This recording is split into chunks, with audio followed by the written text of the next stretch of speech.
now give the floor to Mr. Angelo Bacca from Diné Bikéyah.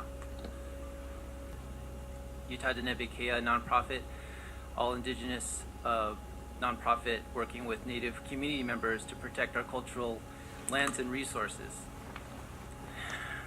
Today I wanted to tell the world about the Bears Ears National Monument, because for us it has been a coalition of 5 tribes, and much like the United Nations, much like the original Haudenosaunees who came together to form a League of Nations, this is similarly a successful League of Nations that lobbied to have and pushed hard from the ground up, from the grassroots level, to initialize sacred lands protections for more than 1.9 million acres. And the Bears Ears National Monument was designated by President Obama for 1.35 million acres. However,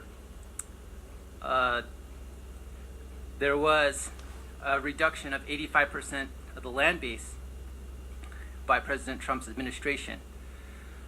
And UN Special Rapporteur Tully Corpus issued a statement about the decision to reduce the area included in this monument by 85% as a huge setback for the protection of the rights of Indigenous peoples. It exposes thousands of acres of sacred lands and archaeological sites to the threats of desecration, contamination, and permanent destruction. Under Article 11 of UNDRIP, we have the right to maintain, protect, and develop past, present, and future manifestations of cultures such as archaeological and historical sites. This goal was in part realized by the Bears Ears National Monument that included Native Indigenous peoples and their parent tribes who requested to have this designation. So despite our success, these 5 tribes have been ignored by the U.S. government when they removed protections and reopened the region to mineral leasing, natural resource extraction, in particular uranium mining, which has already negatively impacted our Indigenous communities' health and lives. But this monument is about healing.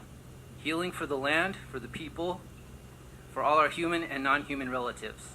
So we ask that you all stand with us across the globe in solidarity with us and our 5 tribes to protect this sacred place in which honors our ancestors and protects all of our plants and medicines, in which we can share our traditional knowledge and wisdom and stewardship practices on these lands.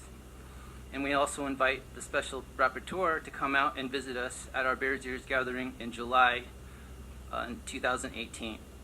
So we thank you all for your time. Bikéyah.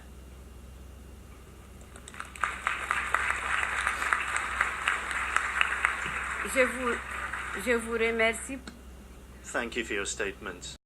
With regards to the point raised by our colleague, a Native American colleague, about Bears Ears Monument, when I did my visit to the U.S. last year, this was one of the issues I looked into, and it figured into my report because I cited the Bears Ears Monument is an example of good practice, because under the Obama government, they agreed that Indigenous peoples will be co-managers of that particular area, and the Indigenous peoples who spoke with me were very happy about that. Unfortunately, after I left, and a few months after I made my report, I have been receiving these complaints that suddenly the Bears Ears Monument is going to be opened for oil mining and all other kinds of activities that will